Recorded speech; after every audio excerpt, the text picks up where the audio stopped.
So we start with a little bit of rapid fire as we got an update on Jerry the King Lawler, as Jerry Lawler will be sent home very soon after suffering a massive stroke. Earlier this week, he is going to be sent home and will start rehab to work back with his vocabulary and all of that stuff. But it is amazing news that the King is doing well enough that he will be sent home soon. And I would like to send nothing but the best of thoughts to Jerry Lawler as he continues to rehab from what was a very scary situation earlier this week. Also, Eddie Kingston, in a way, called out pretty much half the roster and Tony Khan. I mean, with how Eddie's been in the past, you don't know if this is a work, you don't know if it's a shoot, you don't know if it's something in between. You really don't know, but the one thing we know is that this may set up something with him and MJF in the future, but also it's the idea that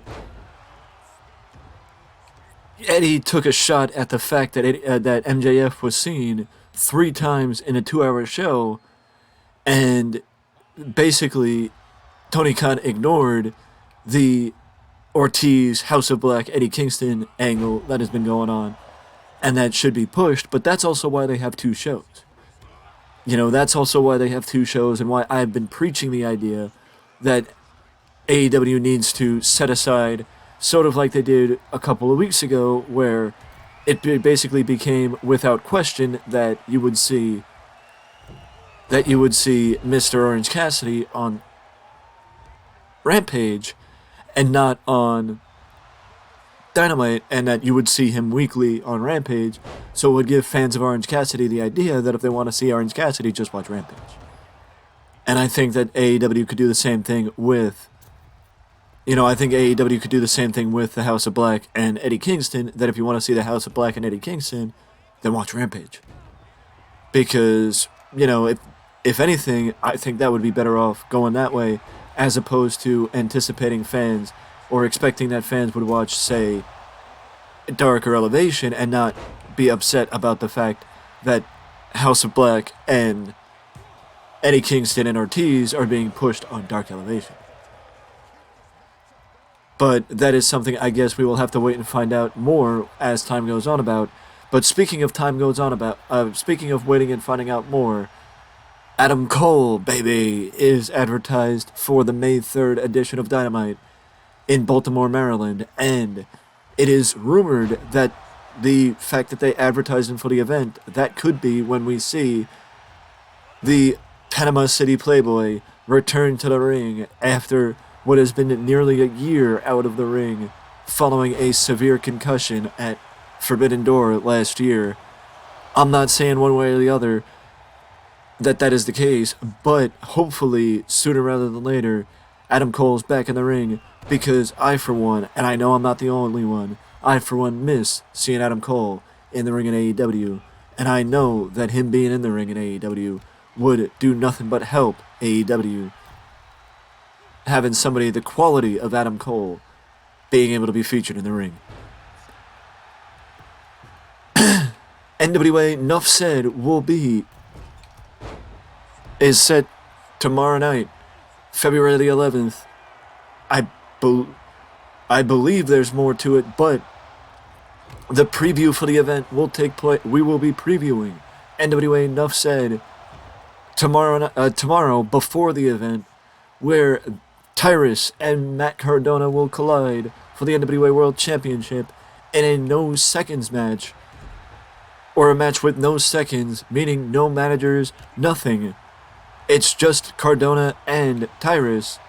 That's it. Nobody else will be at ringside for the NWA World Championship, this is something that I've said on and off for a while now, that it is the championship that Matt Cardona had never lost, as he sustained an injury last year and had to vacate all of the championships that he had, which I believe, off the top of my head, included the NWA World Championship and 2 championships in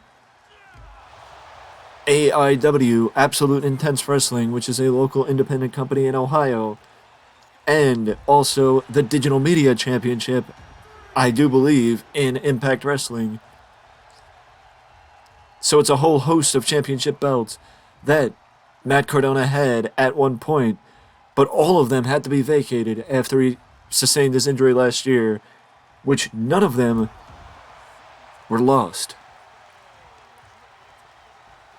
But Cardona has the opportunity to do that tomorrow night, and we will be doing the preview like we did for WWE NXT Vengeance Day, and also MLW Super Fight. But also we do it tonight with Rampage, because it's Friday night, and you know what that means? It's Rampage night. Which means I will be doing a preview later today about AEW Rampage. But speaking of, speaking of Impact Wrestling, I gotta work on my. Speaking of AEW, actually, Paul White. I know this is something that not many people may be happy about or excited about, but Paul White has said in an update on his injuries that his knee has been messed up for the last 12 years, and it's gotten to the point where now it is a little bit better and a little bit more in shape to where he should be coming back. He should be able to be medically cleared to compete in the ring again starting in March. And I know that fans may not think that Paul White should be featured in AEW or in a prominent role, and I'm not saying he should be. I'm saying the exact opposite. But to say that Paul White does not have anything to give AEW, I think that would be a lie, and I think most definitely Paul White has something to give AEW, and will do that when he comes back, whenever that might be. But also, later this month, Impact Wrestling will have No Surrender, where Kenta will be making his Impact Wrestling debut alongside Chris Bay and Ace Austin in a 6-man tag team match against Kushida, Alex Shelley, and Chris Sabin, which will tear down the house as New Japan sends over Kenta and Kushida to work for Impact Wrestling in anticipation for the joint show set to take place on March 30th involving Impact Wrestling and New Japan, where the most talked about match for that is going to be most definitely Speedball Mike Bailey against Will Ospreay. But also a little bit of outside news where, if you saw the post press conference after NXT Vengeance Day, you would have seen Grayson Waller have a face-off with NXT authority figure Shawn Michaels, and that has led to some people to question if HBK will be getting back in the ring to challenge Grayson Waller. And I, for one, do not believe that I firmly believe that after the shit show that was Crown Jewel, that Shawn Michaels is done for good in the ring and will not go back in the ring. I think he may pick a representative to represent him against Grayson Waller. But as far as HBK getting back in the ring, I think that ship sailed a long time ago. But we got a little bit more news to get to, so let me shift over and end this video to start the next one. I will see you in the next video.